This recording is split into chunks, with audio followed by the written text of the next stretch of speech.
Hi, Ben. Perfect. Hi. Okay. Oh God, I see myself. Welcome to streaming. Okay, everyone. So I'm going to do a quick little intro for Ben. So today I'm here with Ben Lapid, who is an independent game designer and a Unity engineer at Sagan Works. Ben graduated from the University of Michigan with a Bachelor's of Science degree in computer science in 2017. Since developing his first game in 2015, Ben has created 6 published titles, with one of them being the game that we're going to be playing on stream today.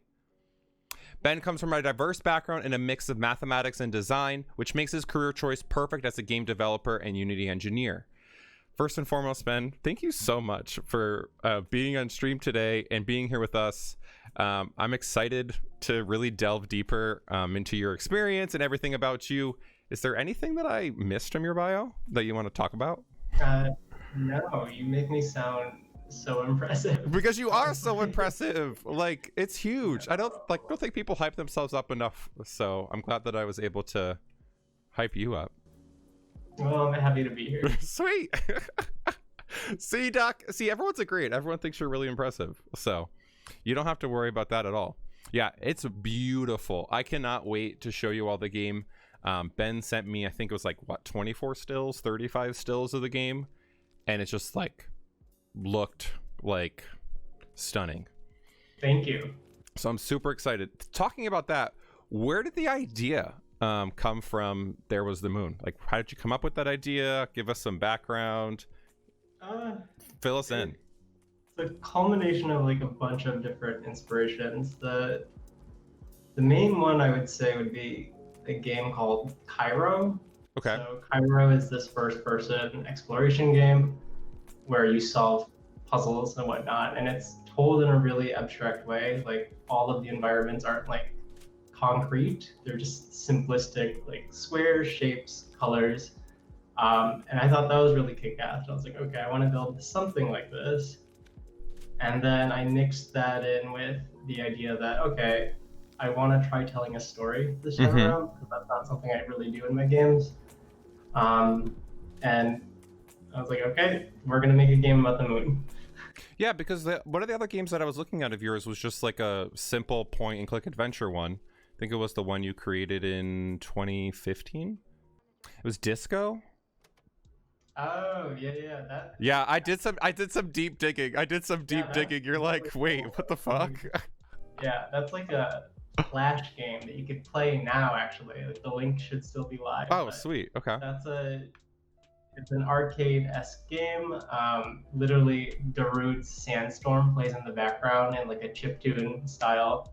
And the whole point of the game is you're a gay boy at a club and you shoot other gay boys at the club. And that sounds violent, mind you. I realize it sounds violent. I love it, though. Like, literally, the power-ups are like pills and stuff, which make you stronger.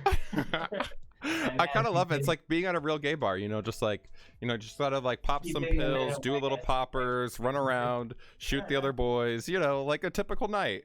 The poppers make you stronger. And oh, exactly. Each time you take them, you shoot like 2 more bullets or 3 more bullets. Club life, literally club life in reality.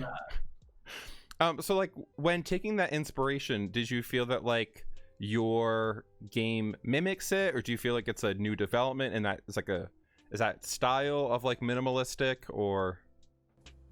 It definitely mimics it, but no, there's some synthesis there, I would argue. Okay. In that, Cairo's narrative was more loose and it was more open to interpretation, whereas mine, I tried to take a more like dark sci-fi take on it, essentially. Like, one of the biggest things that really inspired me narrative-wise was a game called Siren, really a series of games. Basically, it's this Japanese horror game where the primary antagonist is like this deity that's like an insect, essentially, and all of your enemies are like insect-like people possessing the humans of this village. And I thought that was really neat.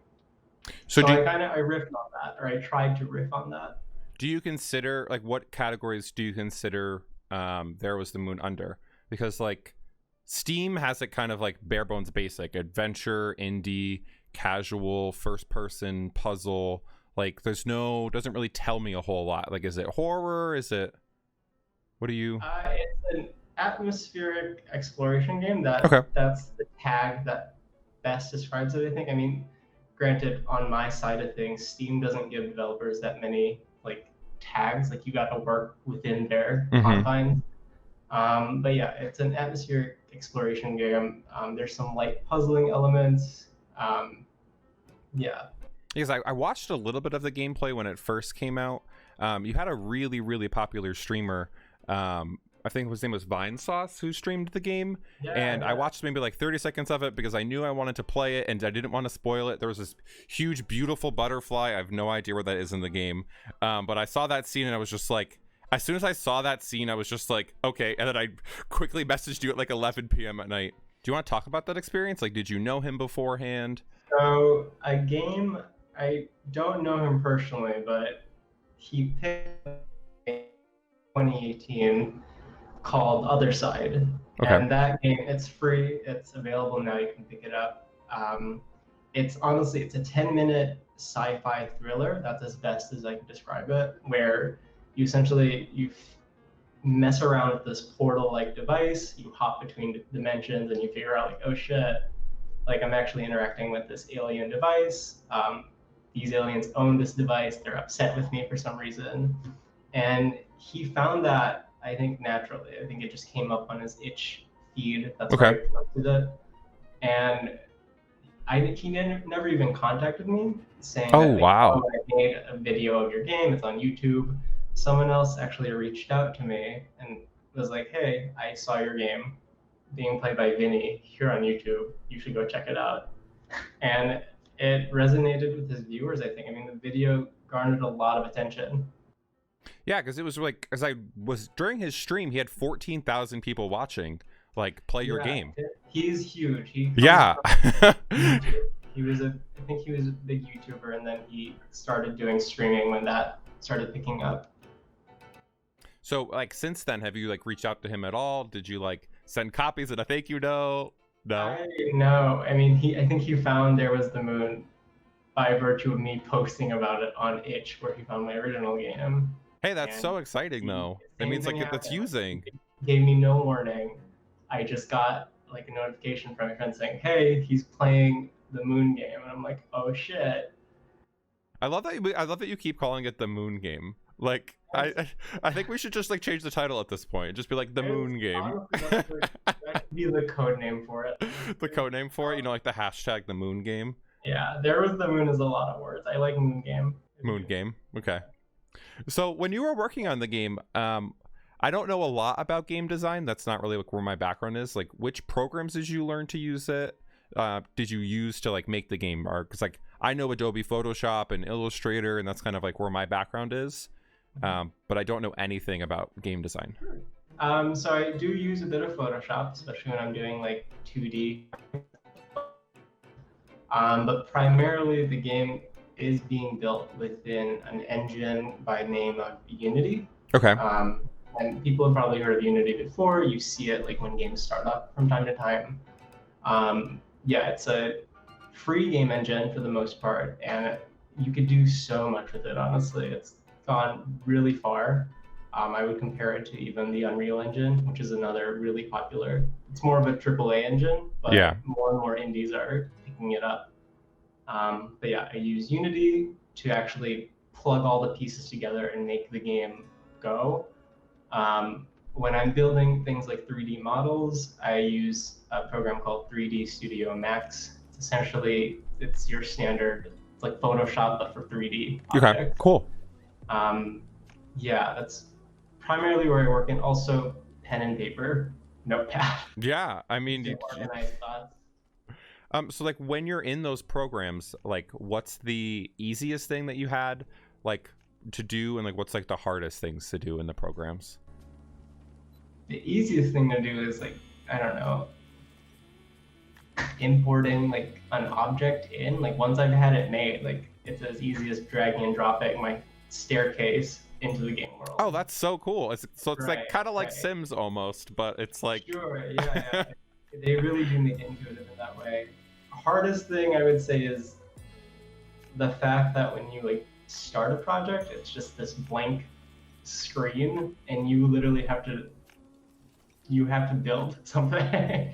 And going from zero and like taking that first step is always really, really challenging. Yeah, and I think that was like the most interesting thing that I thought about it, because I was thinking of like my perspective of like what my background is in. So like Adobe Illustrator and Adobe Web Design and anything of that nature. Like when I start editing a project, I like, for me, editing like the clips that y'all saw before we started stream today. Each minute of that clip takes me like an hour, hour and a half, 2 hours to do. So like for you, like this is like, you said the game takes anywhere from like 45 minutes to like an hour and a half. But like, complete, yeah. But like how many hours did it take you to make? Which is just like insane. I really wish I had jotted all of this down like as I developed. I didn't think the game would be completed, honestly. Yeah. But I could say that like to build like a single scene or like a level in the game, mind you, that requires literally mapping out the level, creating the 3D objects for that level, and then writing code to describe how the level behaves. So like, how does the door open? How many degrees does it open? When should it open? That could take upwards to a month to build a single scene. Oh, wow. That's for a more complex scene where a lot of shit is moving. Excuse me. Whereas some scenes, like if they're smaller, a little less complicated, those can take like a week. Okay. And mind you, the game has, I think, 20 scenes in total. Okay. Pretty sure is where I ended at. So yeah. So talking about coding languages, what did you learn in school? Were you self-taught? Which coding languages did you use for the game? Talk to us about that. I know some people in our chat are like thinking about game design as their career and kind of like they're planning to get started. So I'd love to know kind of those things too. Yeah, absolutely. I guess I'm partially self-taught, yes, but I rounded out my knowledge really in college. So in like the 4th or 5th grade is when I picked up an engine called Game Maker. Okay. It's a pretty simplistic game engine. It's powerful, mind you, and its specialty is like 2D games, especially during that time. And it had a language that it used called GML. It was its own thing. It was Game Maker language, literally. Okay. And from there, I was like, okay, I can pick this up. It was difficult. It was 10? Yeah. It was hard, but like I liked it. And from there, I stepped into like HTML, CSS, more of a markup language. I was like, okay, I like this too. Kept building on that. I built a game like when I was 18 using Game Maker. And then in college, what did they throw at me at the start? U of M makes me do C++. That's where a lot of the coursework is built around. And C++ is this like, it's pretty old, but it's also super powerful. Yeah, so like I know HTML personally, so like that's like my MySpace days. Ooh, that MySpace profile looked so good. So good. I can only imagine what yours looked like actually knowing it. I just knew copy and paste from Google. Sure. And yeah, no, it's a great start. I mean, CSS and the HTML, those are more markup languages where you use like a tagging system to describe how a certain like aspect of your page looks. Whereas like C++, you're like describing behavior and you're defining like, oh, this is what a click does behind the scenes. So like about how much code do you think you write like per scene? So you said like a scene takes anywhere from a week to a month. How much of that is you developing the assets and how much of you taking assets plus code to have them do kind of that interface in between? Sure, the behavior that I keep getting at. So early on into the project, I started in like July of last year. I was writing a lot of code. A lot of that was just setting up a framework that the game can exist in. So defining like, okay, this is what a level is. This is how you get to another level, and wiring it up in code. As I built more and more of these systems, like a door system per se, where I could just plug in like a doorknob and key and like have it go. That took a lot of time, but I was able to reuse a lot of that. So I found that like towards the end of development, I wasn't writing too much code anymore. I was just reusing a lot of the older stuff that I built. And depending on like the state of the code, whether I wrote it well or like, as modular as I could have, it really helped me. I mean, and that's a lot like what I do with like video editing is like it's a lot of like learning what elements you can copy and paste and reuse again, and you can kind of get into that groove of things where you're just going and you're just like, oh, okay, I know exactly where I need to go, what I need to do, and like things of that nature. So you were talking about your time in school and them telling you to use C++. Like what was the hardest part about your degree for you in school, and what should new aspiring students and people who are interested in getting in this field look at? So some context, like I did go to like computer science, like an engineering program, like so it was very heavy on the math, and like they were very into like you gotta like learn how to code this way, that way. I didn't go to school for game design or game development specifically. I just had the over-encompassing, this is programming. And wait, what was the question again? I was just asking what your hardest part was in school, and what advice would you give to new people trying to start things up? The hardest part for me was getting lost in the weeds, I guess, of like the theory stuff. Okay. I didn't care too much about like what's happening with these ones and zeros. Like it's cool and all, like that's fucking awesome that people can figure that out. But I'm more interested in like, okay, how can I make the ones and zeros like dance or like make them like do something? Yeah, do like interact. Yeah. I was heavily focused on like application and like that sort of thing. Theory was very difficult for me. Yeah, I agree. I started my degree in math, and I really like Calc 3 was my easiest class in math, which is like a wild thing to say. But then you put me into proofs, and I was like, couldn't do it. Oh, wow, yeah, like I was like, all set. But then you give me Calc 3, and I'm just like, do calcular, all of this, 3D designs, 3D mapping, 4D realms and spheres. Sure. I mean, just to put it more concretely, a really difficult course for me was discrete mathematics. I hated discrete. Yeah. How many like combinations of a password can you make with these like restrictions? Like I'm not interested, frankly. I'm really not. Yeah, exactly. Like there's no reason. Like when am I going to use this? Who am I going to use this with? Like how am I going to do this? Welcome on in, Sif. And it's just like things of that nature. It's like you're not really going to use it, so you're just like, okay, cool. And talking about you in school, and then with this game, did you do everything in the game yourself? So you talk about a lot about you kind of making all the levels. Did anyone help you with that, or was that just like all you? For the most part, yeah, it was just me and my keyboard.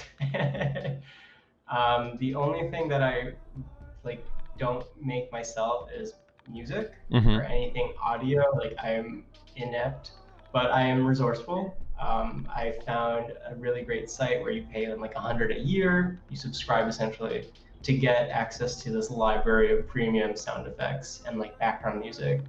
And from there, I can plug that into Unity, the engine, and say, okay, I'm gonna write some code that messes with the pitch of this audio to make it sound weirder, or like I can slow it down, make it fade out, that sort of thing. So I used a lot of those pieces audio-wise, like stitched them together as best as I could. Everything else though, like I did. So like 3D modeling, I built those structures, or like the coding, that's all me.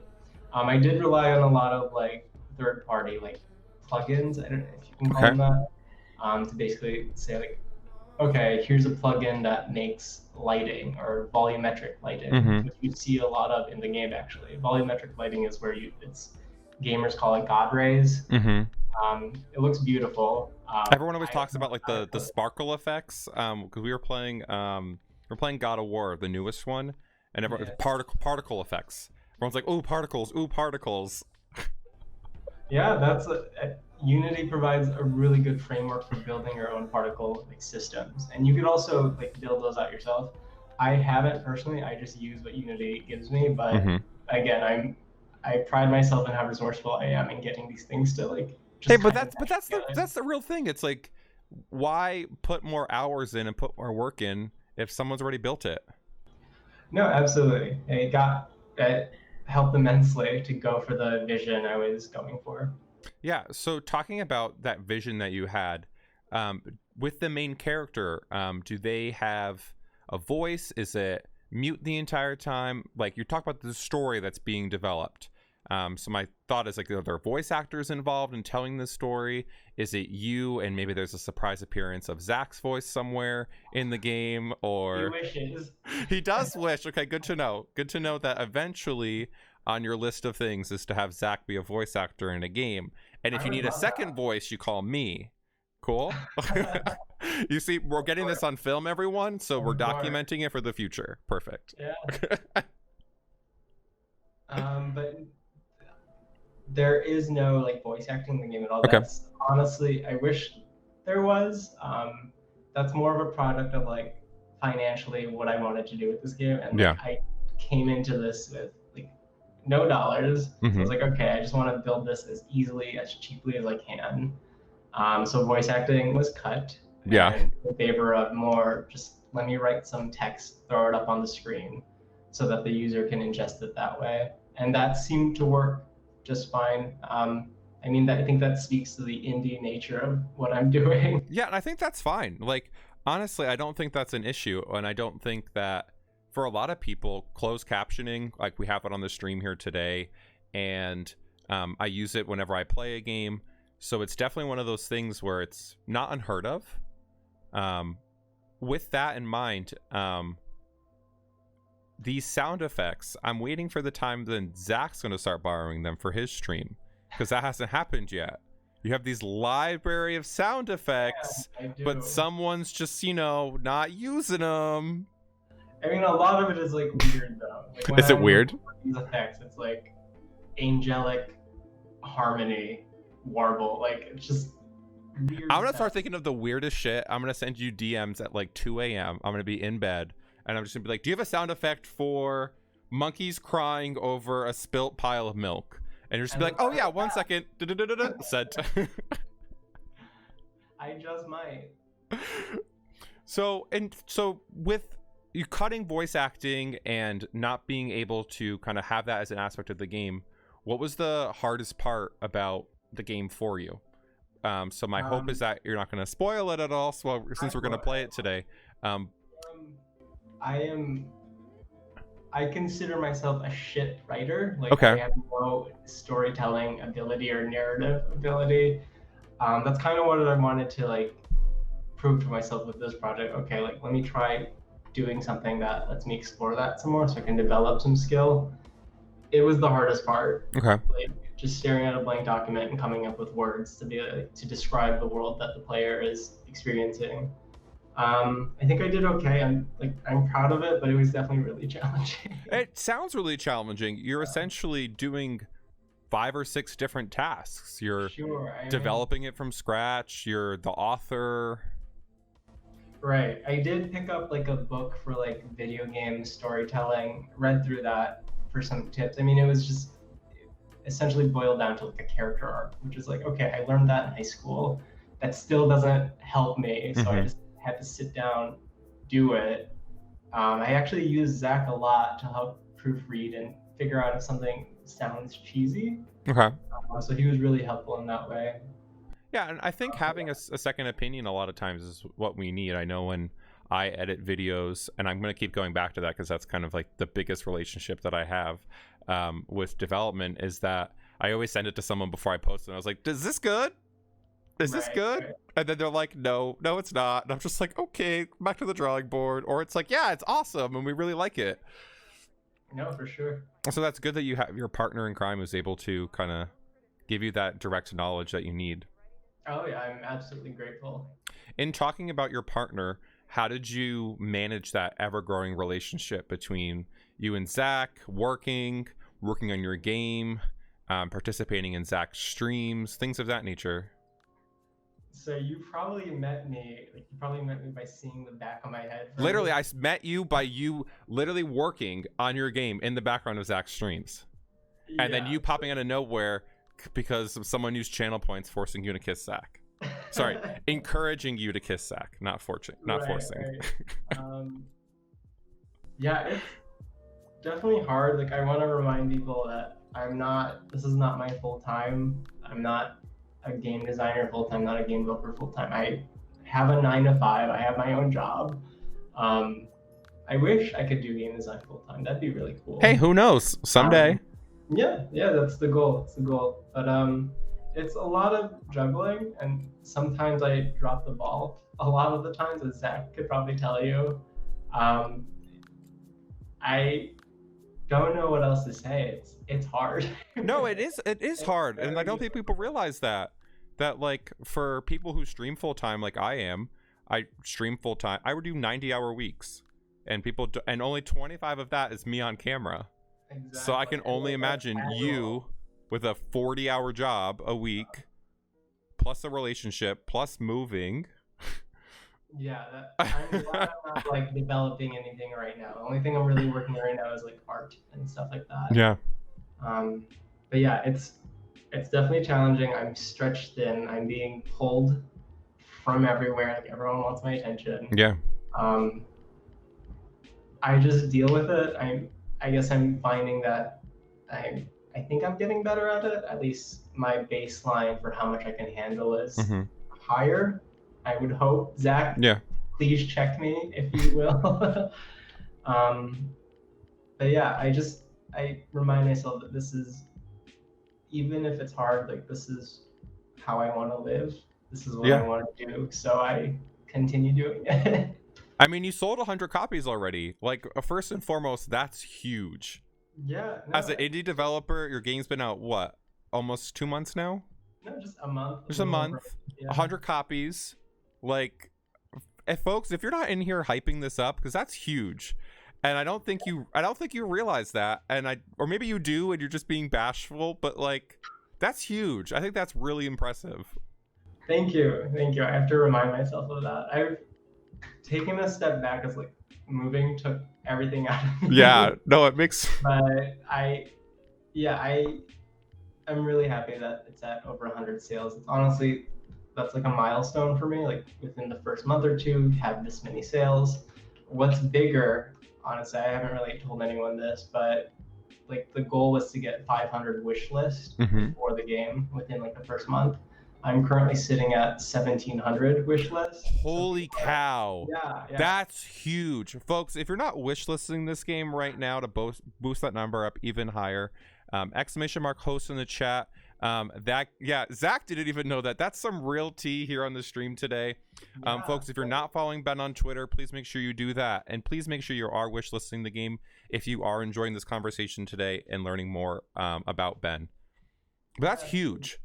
Absolutely. So like with that wish list, like population, like, I mean, these are people that are signaling, okay, I am interested in the game. I will purchase it at one point. The only factor right now is price. Usually that's like the biggest deciding factor. So as I like run sales for the game, which I might do like a 10% off like next month or in 2 months, that'll drive more sales.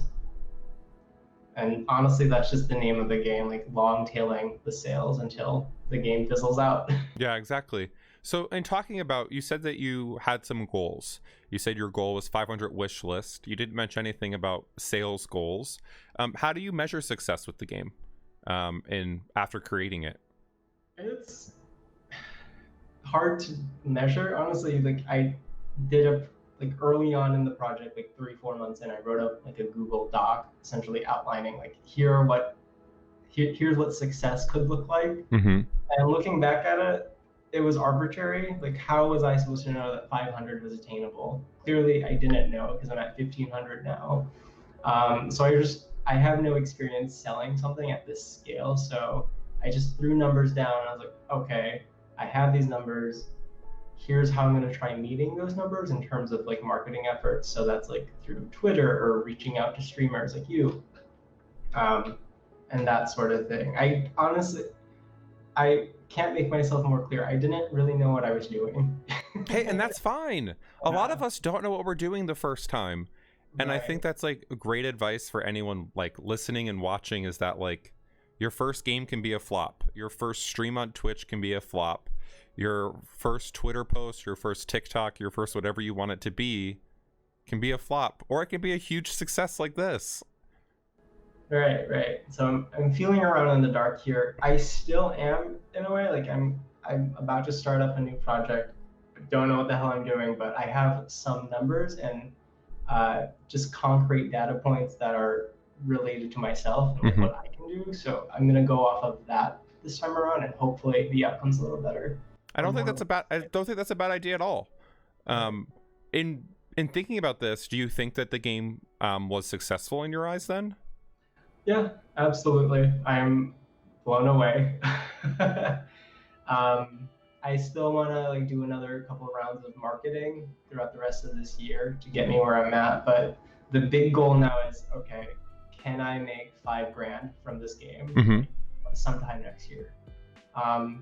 That may not sound like a lot, especially for like a video game, but it's a shit ton of money for a really niche game like There Was the Moon.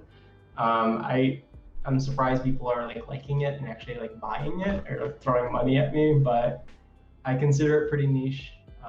It's not like your Halo or whatever, but yeah.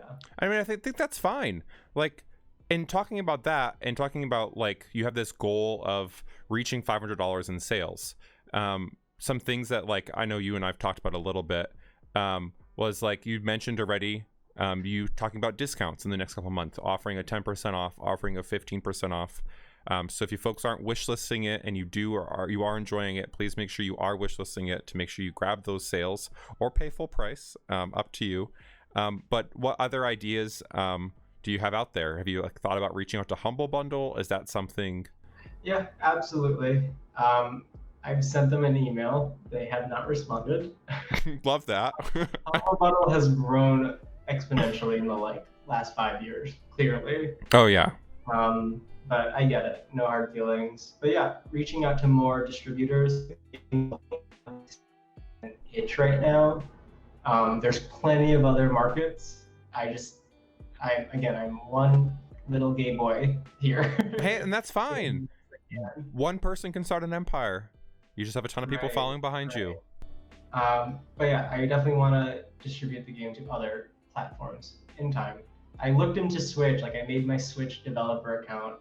I'm kind of letting it sit idle because I'm like, do I really want to spend a lot of time figuring out how to develop for the Switch right now? Hey, that'd be But kind of really cool. that would be really cool, and I think the Switch platform, like that console, would be great for There Was the Moon. There's not that many games like it on there. That's just a really big time commitment, and Yeah. I also want to start other projects. So Maybe it's worthwhile for the next project. You kind of have this measurement of success. You know, kind of what expectations are. Because at this point, people are going to start expecting you to start putting out other content at some point, which is super exciting. You expect yourself to. Good. Yeah. But yeah, my next game will definitely be a little less graphically intense.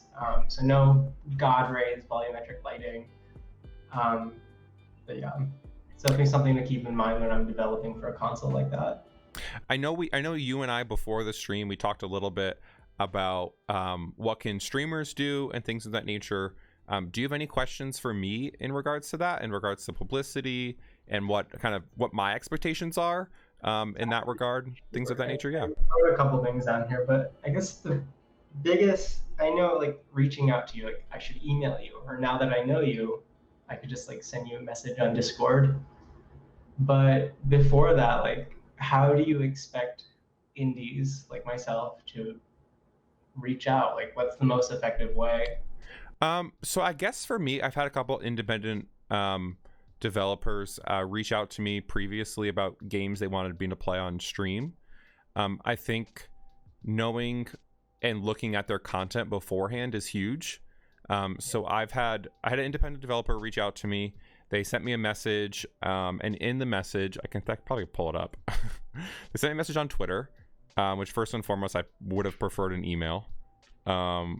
Just because it's like if you want to have a real business connection in that regard and not have just kind of a random thing, I think an email on their profile is better. They just said, "Hi, BotherShawn. Hope you don't mind a DM out of the blue. I wanted to get in touch because our game just launched." I'm taking their game out because I'm not gonna put them on blast. Just launched, and I thought you'd like a Steam key, so you can stream it. The Steam key is blank. It'd be amazing if you featured the game on your Twitch channel. If you want to see more about the game, here's our trailer. And that's what they sent me as a DM. And for me, I'm kind of like a mid-size streamer, not partner, not under 10 viewers, kind of like that middle ground of like 20 to 40 to 50, where I'm not trying to get partner at the moment. I'm still trying to like gain myself. So for that, it's not something that I looked at the game, wasn't something that I was super interested in, didn't fit the vibe of the channel at all. There was no really horror aspects to it. There was no adventure game aspects to it. It was a point and click style game. So I responded and I told them that if you are interested in having me play your game on stream, it's $30 an hour. Like, that's my rate. I think that's fair. And I was like, I can edit and post a 2-minute clip of gameplay for an additional $50 on my Twitter account. Please let me know if you're interested. I told them I'll be live in the next 2 hours if they want to check out my content in further detail. So for me, that's how I responded, because it wasn't related. If they sent me a horror game, and like your game here, like we're playing on stream, something that's more like visually adventure style and not kind of a point and click 2D, it's completely different. So I think that taking your time to like really reach out to that streamer and say, okay, what does this streamer currently stream? Does my game kind of fit that niche of their channel? If it does, go to their profile and send it and look at their profile on Twitter. If it has their contact email, send them an email. Send them a DM on Twitter and say, like, I'm interested in working with you. I'm an independent game designer. I'm hoping to get your email so I can send some information of your way about my game, or would you prefer us to have a conversation here on Twitter? I think that's a great way to start. But I think doing your research about what they're currently streaming is a easy way for you to find people that I think would happily play your game on stream. No, absolutely. I feel like my success rate would increase. So, like, speaking anecdotally, like, I have 200 like PR contacts. Yep. And this includes like blogs, journalists, streamers, YouTubers, like everything all in one.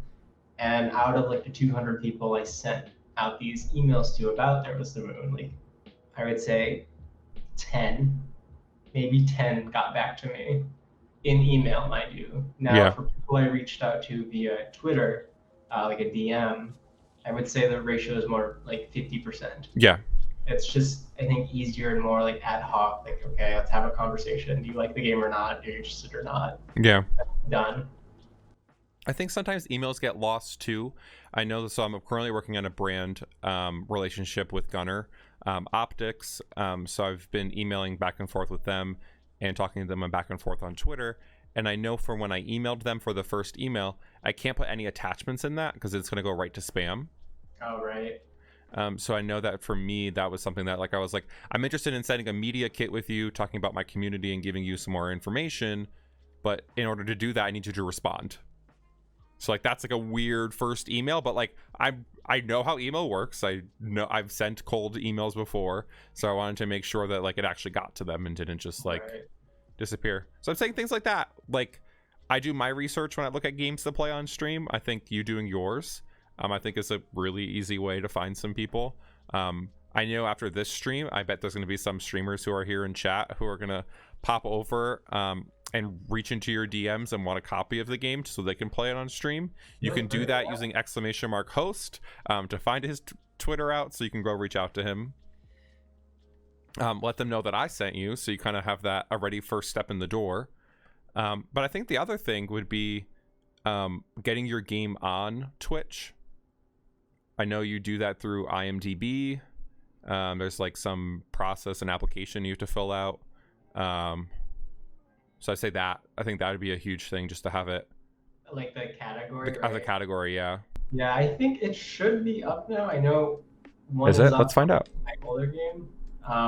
Yeah, Zach had a really good talk with me about that. No, I think it's really important because it's like people want to know how to stream it and they don't want to ask you how to stream it. Because I was talking to you about that before.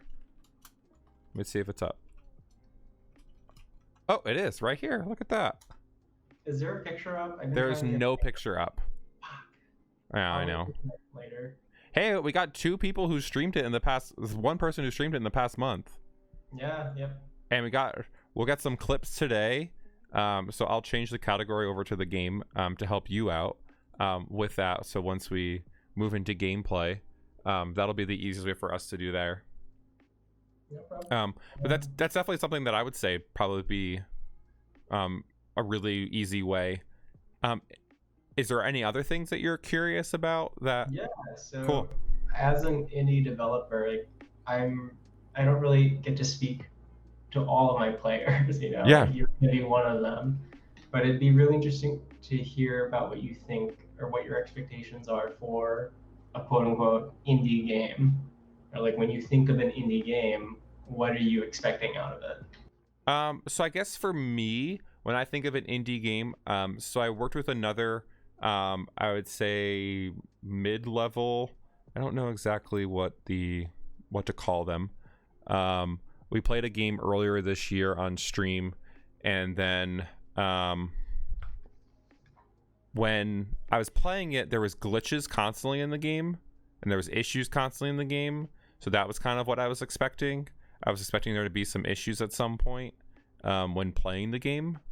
I know that's kind of weird to say, but I guess it's like my understanding in my brain is like, okay, a polished game is going to have no issues from the start. If I'm playing an independent game, there might be some issues. So figure out a way that I can reach out or talk to someone about fixing that to make sure that the next person who plays it doesn't have that issue. No, that's fair. I think we have a great question here in the chat from Gecko, who asks, will it be available on Mac? Be honest, it's fine. I want to say soon, but I don't mean soon. I mean, it's soon if more people show enough of interest for it and some data to back that up. So I was talking about the wish list, right? 1,700 wish list. And Steam actually gives me a readout of how many of those are like Linux, Windows, or Mac OS users. Of those 1,700, like 20 are like Mac wish listers. Oh, so wow. like, Okay. when I think of it that way, I am one person. Yes, like I'm trying to make a kick-ass game, but I'm also trying to make some money. It's a time in, time out thing, and I think that's fine. And I think that like having this discussion today together and like being able to talk about that, I'm here to back you in that. And I think that's important that people don't realize that like you can't have everything available on everything. And while like Unity, the game engine I use, like makes it quote unquote easy and simple, like a drop-down menu, hit Mac, and export the game that way, it's not always that easy, because when you run that game on a Mac, you're going to find, this looks really different than the Windows build. Yeah. Why is that? And for every one of those questions that I have to answer, you have to fix it. Yeah. That's a bug, essentially, because there are 2 different images on my screen. Why?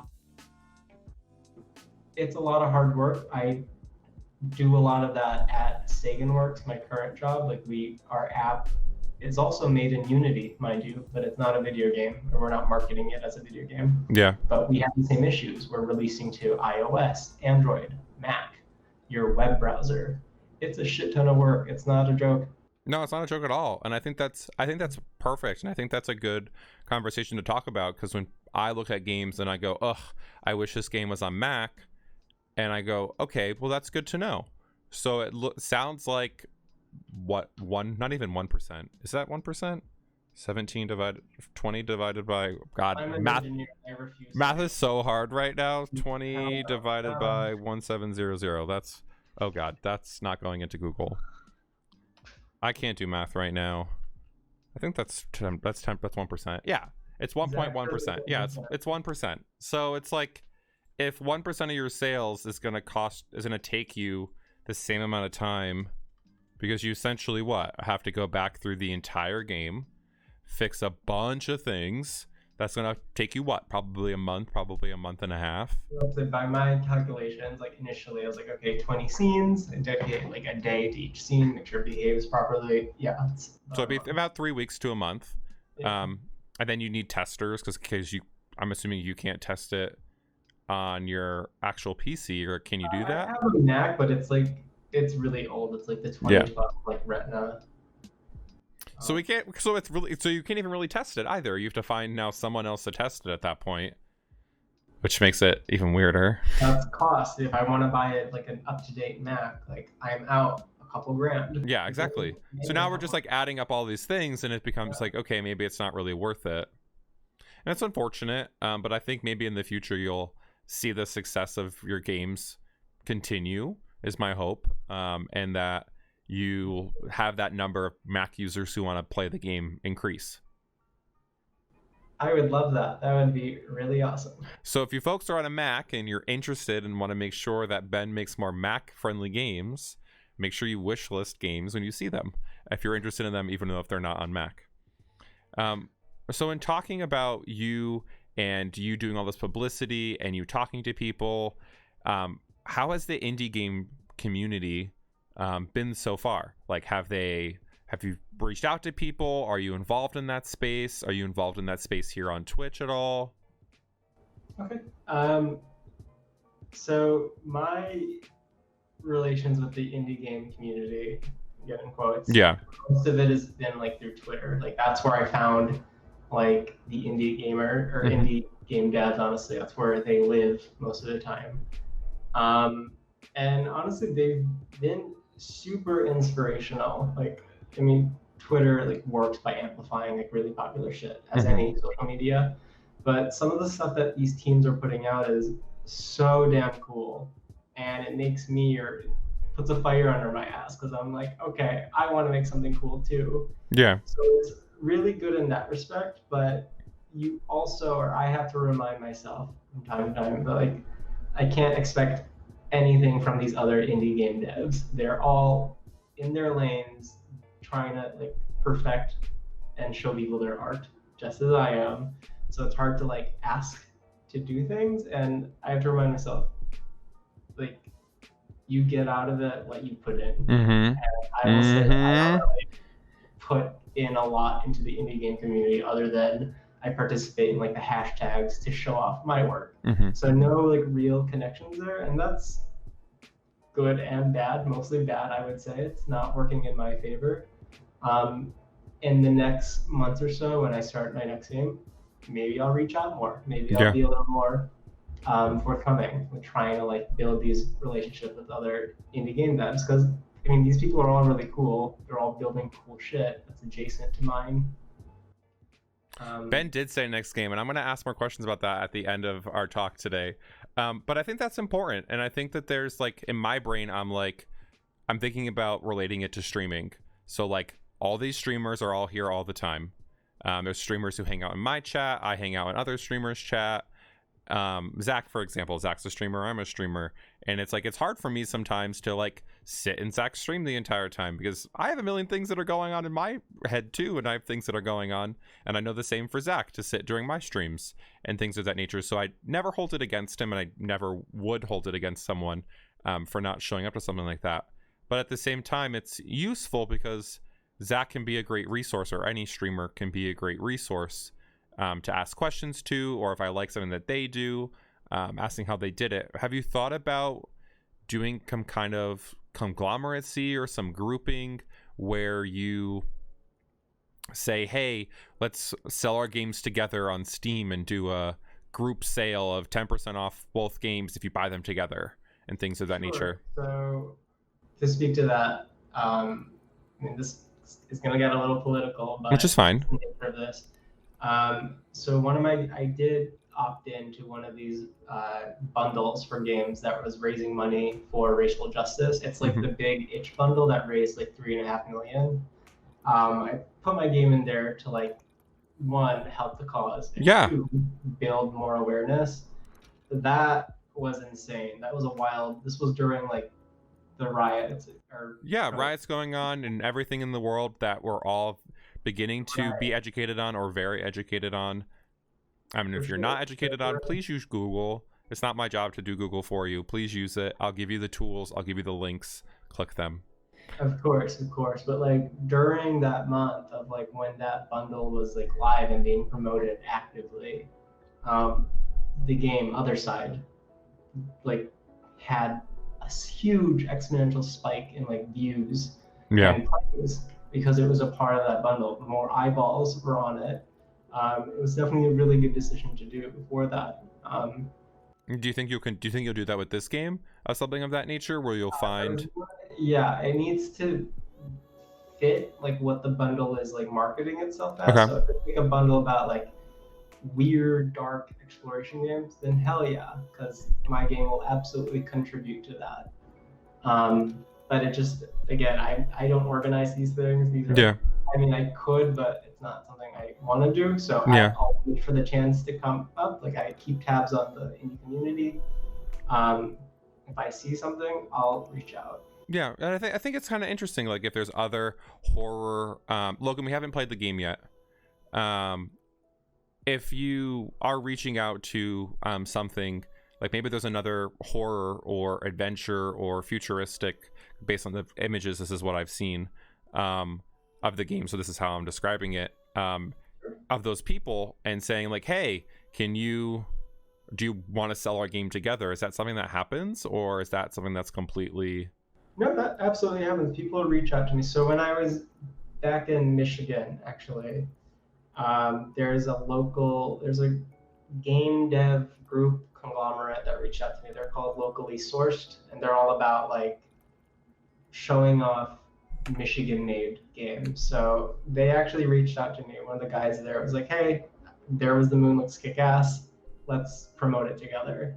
So that was really beneficial. They actually found my other game, Other Side, and they wanted me to participate and put up a booth during a film festival in a city in Michigan. Oh, that's cool. But it was around the time the pandemic. It was in March. Yeah, so that was canceled.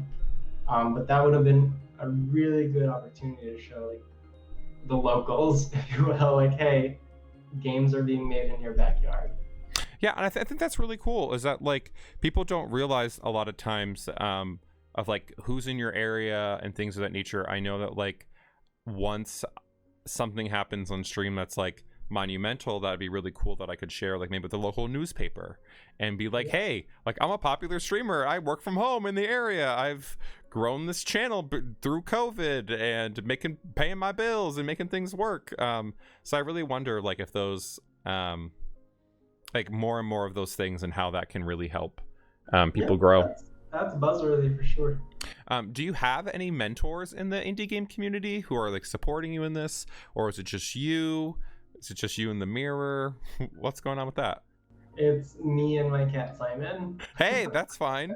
Hey, Simon seems like a great influence.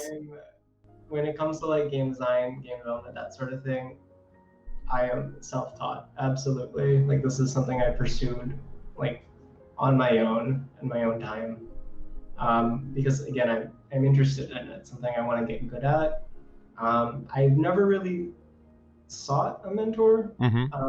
I still don't. I think it really benefit me, but I also don't see it in my nature. I'm just like, I don't really like. It's weird. It's hard because like I'd say I just recently connected with Rora Pickles. She's a pretty popular streamer, pretty popular in the Twitter realm. Folks don't know her, please make sure you go follow her. And she's been someone who like I've interacted a whole lot with, who I would say like she's a big mentor for me for Twitter. She posts content that goes up and it gets 20,000 views within a half a second. It's like very much just like, okay, how do I become that? How do I do that? So I wonder if there's like maybe a designer out there kind of fits your vibe who you'll meet up in that way. Then yeah, I absolutely like have people that inspire me. Again, on Twitter, like there are people like not even game developers, but like artists or illustrators really love the work that they're putting out. I want to contribute to like that sort of style, aesthetics. Um, I have those, but I don't have. When you say mentor, I think of more like a one-on-one, like personal relationship. I don't have that, but I do have people that I keep tabs on. And I so, think that's fine. Like her and I have a really one-on-one relationship, so that was just like an example. But I think that's a great thing as well. Is maybe reach out to them and be like, hey, I've been appreciating your work for the past X amount of years. I think it'd be really cool if like we could chat sometime, like get on a Zoom call or something like that. Who knows? Maybe you might find someone who's like hypes up your game even more than it is, or maybe you find a new friend. Who knows? you're absolutely right. I should do that. I'm also super shy. Hey, that's fine. I think, but here's the thing: you're doing great right now, so I don't think you really have to worry about sending a small DM on Twitter when you're doing great live on video on Twitch to some amount of viewers that I have turned off, and you're figuring things out, answering questions, just being yourself, which is completely fine. No, it's absolutely helping that I'm treating this as like a one-on-one Zoom call with you, Shawn. Perfect. Cool. Because it's one-on-one. It's just you and I. No one's here. No one's listening. It's not recorded. We're all set. We're all good. Yeah, but then I see like the viewer count and I'm like, oh, you're like, fuck, there's people here. Welcome to streaming and welcome while I have it turned off while I'm live. And when people say it in chat, it makes me uncomfortable. That's why I don't turn it on. Do you have a better appreciation now for games that you've actively like worked in this industry? Do you like see things in games that are like, ooh, I want to create that? Talk about that for a second. I don't know, I'm in some sick way like addicted to doing this kind of work. Hey, that's fine. That sounds good. And it gives me a reason to like keep on, like it gives me purpose, and not to sound so like cliche. So yeah. I mean, I think that's a good thing. I think that like you like getting involved and being more involved in seeing games and seeing things of that nature. It's very much just like, wow. Like I see games and I see things and I saw the trailer for the game, which we'll watch before we play it today. I was just like, whoa, like you created this? Like that's huge. And I was just like, wait, this looks like just like this other thing that I really enjoyed and really liked. So I'm excited to see the game. And I just like, I'm in awe. So that's kind of, that's me on my end. We're like, I'm talking to you and I'm just like, wow, this like past year, you put your heart and soul into this project that's doing so well. And I was like super nervous about even getting you on the call. So like when you were nervous about being here, I was nervous about you saying no. So like never think that like you're alone in those feelings. No, for sure. So like talking about people who are in here in chat who are potentially wanting to be game developers or game designers, what do you suggest for new games? And for like what should they do for them? Yeah, like what should they do? How should they get started? Should they create their first game as this big masterpiece, or should they create smaller projects? I don't know. Fill me in. Let them know kind of what your stuff and what your opinions are. Sure. It's like a bare bones, like this is how you get started. Yeah. Copy. Honestly, there's an asterisk on that copy, but look for a game that's like small enough in scope, because you're going to find that anything you think you can do in game development is always going to take astronomically longer to do. But yeah, you could copy like a small portion of a game, like this sword swing, like in Skyrim. Like how did they do that? How do I make that work? And just drive it home. Like sit down, find YouTube tutorials. I mean, I'm describing what I've done. Like, hey, that's fine, but I think this is great. This is like coming from, what is it? Coming from the crow's mouth or whatever it is. I don't know the expression, but you know what I mean. During the development of There Was the Moon, like I came into it with not a lot of like 3D modeling experience, but I sat down and like found videos adjacent to like the type of architecture I was trying to build. And I would glean information from those videos, synthesize it in my 3ds Max, and go from there. Yeah, just start small, start now, honestly. I mean, and I think that's great advice, is start small and start now. So if anyone's thinking about ever doing anything, start small, smart now. Logan, we're going to get to questions in a second. Do you have anything that you think that you've missed talking about the game today, or you want to make sure you mention before we get into Q&A? I am one thing, yeah. I am totally open to criticism. Like if you find something in the game that you're like, it would be better if. I mean, I'm going to talk the entire time we're playing the game today. So when you want to review it, you want to look at what I'm saying, I'm happy to kind of be that vocal person who gives you kind of that feedback. You don't want to be nice to me at all. Like I want, like you guys play video games. You guys are important because you consume this like art form. I want to get better at this art form. This is how like we work. Like you tell me what's bad, what's good, and I can do more of that or learn from it, you know? We have a first question is from Logan today. After launching your first game, do you have anything you're now curious about learning or exploring? Yeah, actually. I really want to pick the brain of like someone who does marketing. I don't know much. I'm like, again, I glean information from like Linda videos or YouTube, but it's like not enough. I feel like I can't glue the pieces together. I just kind of do these separate tasks, like, oh, reach out to people on Twitter. But I have a hard time framing like an end goal or like a framework of like how I should approach this thing. It's just not, I'm an engineer. I went to school for programming, for God's sakes. I would really love to get good at marketing. Part of that too is like I'm sure you all have played like Fall Guys. Mm-hmm. It's insane what they've been able to do in such a short period of time from like launch or their beta and then launch. It's fucking insane. I mean, but they have a ton of money, and they took they went to PAX East 2 years in a row. They went to PAX West 2 years in a row. They had their game ready for people to play at the event. Thousands of people played the game at the event. They had a 4x4 large booth at the event, which costs anywhere from $10,000 to $50,000 for the weekend. Like, I work conventions. I know these pricing because I've worked at PAX East before. So like, they're paying $10,000 for the weekend to be main floor, front and center, right next to the AAA titles. Right. It's kind of that facade of if you can pay to pretend to be a AAA, you become a AAA. No, absolutely. So I guess I should scratch what I just said. Like, fuck picking the brain of a marketer. But you still should. You still should. Just give me money. Give me the money, and then just like put it out. Let me just pull out the $50,000 in my wallet. Yeah. But like that's how you have to do it sometimes. Unfortunately, it's like that's what I know, that there's maybe there's smaller events that you can go to and start doing things of that nature. Honestly, I think if you reached out to the person, he's on Twitter. He doesn't have a huge following. Reach out to him on Twitter and say, hey, I really appreciate what you did with marketing. Can I chat with you and ask for some tips? I just reached 100 sales in my game.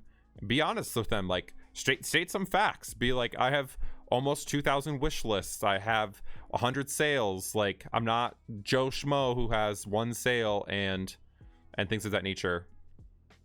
Like, I think that's a great, maybe reach out to him. Maybe there's other smaller companies you could reach out to. Okay, so we have another question. Would you try sending the game to YouTube gamers to try and advertise if given the opportunity to? And who might you reach out to? I would reach out to YouTubers that have an interest in games like this. So like your Cairo like games or your Myst like games. I would start there. I have started there. I found some success there. I told you, like of those 200, which includes a lot of YouTubers, like 50 of them, like 2 reached out again. To do something, like take action. I think my biggest thing right now is scale. Mm-hmm. So I'm like doing the right dance at the right moments. I'm just not doing it at a big enough scale. I think that's fine. I just turned it up. I can turn it up again. More than happy to turn Ben's audio up. And I think that's important too. And I think that's like, you're not some small Joe Schmo.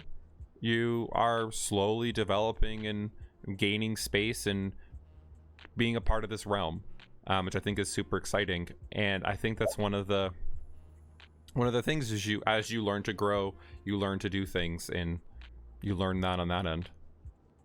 I have to remind myself that. Yeah, so here's the thing. I'm going to keep saying it, and then Zach's going to say it, and then we're going to get everyone in this little realm to all start saying it, and you're going to hate us all at the end. How does that sound? Sure, I'll take it. Yeah, my dumb brain can't get it right. Does anyone in chat have any other questions for Ben today? We do still have some time with him. I did want to make sure that we did offer as many people the opportunity to get a free copy of his game for asking a question here today. So currently it's a 50-50 shot if you want to get a copy of the game. Ooh, Alex, I think this is a great question. Ben, at what point did you step away from the game and say, aha, it's done? Or did that never go away? I still don't think the game is done, if I'm being honest. Ooh. But I mean, it's like a work of like a drawing. You can keep hammering away at it, but it can go on forever. At some point, though, it was sometime in July. I was like, okay, one, I am losing steam. Two, I'm moving soon. Like, there is no 3-star to lead you on. But I just needed to get it out. So I was like, okay, let me make sure that it is playable from front to back, like with both endings, like relatively. Both endings? Ooh, I didn't know that there's multiple endings. Oh God, you can't tell me this now. God, sorry. But yeah, just make sure it's like bug free for the most part. Mm-hmm. Like, and like I had to make sure that like there was a save and load system, which I kind of cobbled together towards the end to make work. Yeah, I just had to decide. Again, it almost feels arbitrary looking back that like, yep, this is done. And like during that like weekend, I would like make the build and then just play it over and over again to like see, okay, is it working? Oh, there's a bug here, gotta fix that. Start the process again, make the build, play through it, and then I upload it to Steam like when it passes like my test in my head. Does anyone from Steam, I'm cutting these questions off, does anyone from Steam test your game, or they just say, okay? So no, Steam gets too many games per day like submitted, and like mind you, it's not just new games, it's like updates to games, and that's happening all the time, all day. They just can't do it. So I'm pretty sure they have a person just start the game, see if they can run around for a couple seconds, hop out. Now, if it's a larger title, like an EA game or something, like a game that's going to make them big bucks, of course they're going to spend more time making sure, like, yeah, this is going to work well in our platform. Okay. I'm just an indie game dev. Yeah, like, that's. It probably took 5 minutes, and it was like, that's a big moon. I'm out. Perfect. We got a moon. We're good. Yeah. So we have Crystal Fems here in the chat. Says, Ben, do you consider yourself? That game, actually. What? They streamed the game a bit ago. Crystal, did you stream the game? Yeah, I'm pretty sure they have. So the question that they ask is, they say, do you consider yourself a game designer first or artist? Is there a need for this title? Expand on that. It changes every day. Like, yeah, some days I'm an artist, some days I'm a game designer, some days I'm a programmer. It doesn't really matter. Like, at the end of the day, like, I am making, that's it. Yeah, at the end of the day, I am making this thing. But for tax purposes, I'm a programmer. Hey, I mean, that's fine. It's whatever you got to do to tell Uncle Sam. Sure. But yeah, I consider myself all of those things all at once. Okay, cool. So we have a question from my sister here. She says, what would success look like for you in 5 years? Oh, in 5 years, I expect Bunso, which is my little company that I make things under, I expect Bunso to have 4 like major titles under its belt. There could be a sprinkling of like little free demos and prototypes and whatnot, but like 4 solid titles that I can call my own. That would be great. That's a lot, mind you. That's like a game every year or so. Probably won't happen, but I'm definitely gonna put myself in 5 years. I'll be 31. I think that'd be awesome if I could start my 30s with this collection of work under me. Yeah, I think that's a great idea. Like being 26 myself, I hope that, and I'm 30, I can kind of have this company that I call BotherShawn be a thing that pays more than just my rent bill. Figure things out. Make it our dreams work. Out here, 2020, living life. Absolutely, fucking do it. Yeah, exactly. So Ryan asked a question as a follow-up to a question we asked a little earlier. So we asked what the hardest part was, but we never asked what your favorite part was. So what is your favorite part in the game making process? The storyline, the graphics, the coding, testing, etc. My favorite part, I think, would be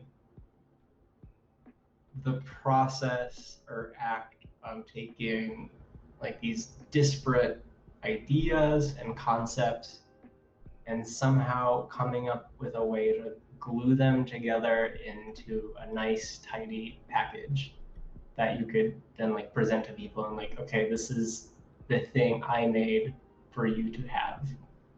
I think that's a little high level, maybe too high level, but I like the process of like combining ideas. You're putting things together. And making something cohesive, right? Did you build Legos as a kid a lot? I did. I haven't actually, before Zach and I moved to Pittsburgh here, I drove to my parents' house, picked up a bunch of my old shit, and one of those boxes was a thing of just tubs of Legos. Okay, so Ben's Lego stream when? Zach, so can that be a reward on your channel for channel points? We get a Ben Lego building stream. Yeah. That's what I need in my life. That, actually, I have so many of like the Harry Potter like Lego sets. Those are my favorite. Yeah, they're so detailed. Yeah, Gringotts. So we have another question here from Galaxy Guy.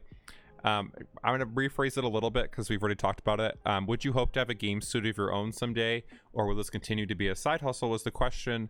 But I'm going to rephrase it a little bit because we've talked about this throughout the stream today. When could you transition away from your full-time job? How much money does this need to make? Do you think you'll need other employees? Talk about that. Let's put some realism in people's world. Yeah. It's something always on my mind. But if I can make it up to like 80% of like my current salary, I think I could like jump ship. Yep. That is a lot. A lot. Like I'm a programmer right now, and to make that much as like an indie game dev, like that's a shit ton of work. Like you either have to, one, go viral. Which could happen. You had someone with 14,000 people watching play your game. It could, but it's not. The statistics are not on my side here. They're not on any of our sides, but we're still here streaming on Twitch with 6 million other people who are streaming at the same time I am right now.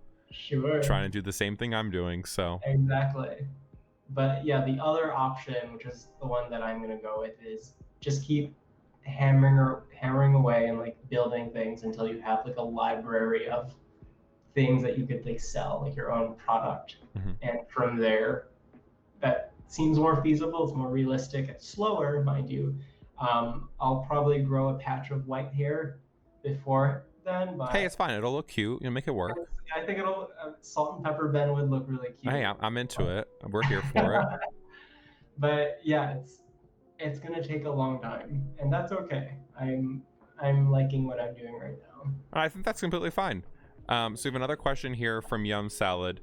How much time did you spend on the conceptual part of the game before developing, and what were your steps in the planning development? Sure. So early on, the game started out as like a single scene. It was just like a body of water I slapped down and like a couple like buildings, and I was like playing around with this new like lighting plugin that I had like purchased. I think it's like $50. It's what gives There Was the Moon like its lighting effects for the most part.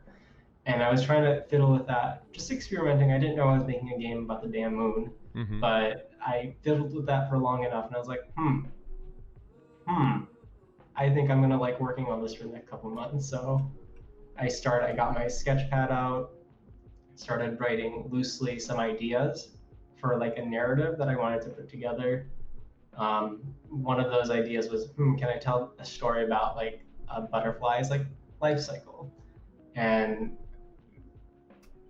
I went from there. Cool. So in talking about that, Lindy asks, what would you say the hardest part about trying to come up with the concept of any game? What was that process like for you? It's that process gets really noisy. I think, does that make sense? Like there's just so much you can do, Mm-hmm. and you have to really. It's hard for me, especially like it's hard to like pick one thing and like buzz around that for a sec and like develop that because I am one person, like not really tied to anything. Like I could make this thing anything I want. That's no restriction is the worst restriction I find in like any creative work like this. So yeah, the hardest part was picking the butterfly life cycle or Mm-hmm. what have you. Picking the actual idea. Um, Right. so Logan wants to know, why did you decide your studio name? Where did that come from? Give us a little history on that. Yeah, so I am Filipino, mom and dad are Filipino, and in Tagalog, the language we speak, endearment, like you usually call it your youngest like son or daughter, your bunso. They're the baby, they're the youngest. It's a name that my parents still call me by because I'm also gay, by the way, but older brother. So I was bunso growing up. Mm-hmm. I'm 26 now, and I am still fucking bunso. It's So not going I was away. just like, okay, yeah, it's not going away. It's kind of cute. It's kind of archaic, I think. I Mm-hmm. don't know. I'm trying to brand myself as this like weird sci-fi bunso. I don't know. I don't know. That I means love it. I think it's good. it'll stick for now. I have no reason to change it yet. Yeah, I think it's fine. There's no. Eventually, if something comes to mind. But My Twitch username changed, so I think it's fine. I used to be my last name was my username here on Twitch, but then no one could pronounce it, so it happens and things change. Okay, so I'm gonna do these final two questions. I'm sorry for anyone who has a question after Ray. I might be able to answer some of those questions. We have a question again here from Alex that says, Ben, have you ever considered streaming the process of building a game? I tried it once, a few months ago when Zach actually started streaming. I was like, let me try. I hated it. I think I was also high during the stream. Ah! Which did not help. That does not help at all. I cannot get high during streams. Exactly. I was sitting there like staring at like code, trying to figure like something out, and it was not cute nor fun. Mm-mm. And like I had like one or two people maybe watching me. Like one of them was a friend. I was just like, this is uncomfortable. I don't want to show you my thinking face. Yeah. I'm not doing it again, but maybe next time around. Maybe in the future at some point. Yeah. Maybe when you get to a point where people are like, they want to know the process and everyone's like deep diving and it's like, I want to see the process. I want to see the process. You can do I'll speak more of like when I have the actual, say, my Lego pieces laid out, like I'm actually mashing them together, which is more, it's less taxing than I would say coding. I think I could show that because that's like, I think streamer viewers would love that. You're seeing something get built really fast, like in an hour time. Yeah. So the last question before we let you go back to work, unfortunately, is did you ever feel discouraged in the game making process? If so, how did you deal with that? Yeah, I was constantly discouraged. Only because this is like, there's no prescription to making anything, especially like a game of your own design. Mm-hmm. Like there's no tutorial you follow, like step by step, this is what you need to do to build a game. That doesn't exist. So like it's easy to get discouraged, or I found it was easy to get discouraged because I had no way or path. I was just chugging along in the dark. And that's scary. Mm-hmm. But like, what if I like get lost and like just stop the project altogether? Like I've done that many times. Like for every game I release, I assure you there are like 10 more sitting in like my hard drive somewhere that have never come to life. Hey, who knows? Maybe they'll never come to life, or maybe they will, because you see this new package of stuff that you've seen, that you're really excited about using, and you want to integrate into this old thing you created. Yeah. And I like that process, honestly. It works for what I'm trying to do. It works for where I am in my life, financially, career-wise. Like, it makes sense for me to develop this way. And when it stops making sense for me to do it this way, then I'll do something else. Yeah. Lastly, I just want to thank you so much for taking the time out of your busy day, literally in the middle of your workday here, for taking the time to meet with us and chat with us. Folks, last but not least, if you have not already, please make sure you go over and follow Ben on Twitter. If you're not on Twitter, but you're still interested in learning more about his game, which we're going to play in just a moment, please make sure you wishlist it. It has over 100 sales already, and it's climbing up to 2,000 wishlist on Steam right now. I'm super excited to play it. You'll see it in a moment here. Do you have any last parting words before you leave for the day? Thank you so much. Anytime. This is honestly so cool. Yeah, I loved it. I was super excited. Yeah, this is the first time I've done something like this on Twitch, but holy shit, I like it. Perfect. Okay, get back to work. It was lovely to have you. I can't wait. I can't wait for you to dissect my gameplay, being like, oh my god, I can't believe he did that. And I will take notes. Oh god. Maybe Zach will be sitting here taking notes with you. if you want. Okay, I will talk to you soon. Thanks so much for being on today. I will see you soon. See you, Shawn. Bye, Ben. Okay, everyone. What did we think? Thoughts, ideas? How was that for you? Because I loved every moment of that. That was great. That was like, truly, I loved every moment of that.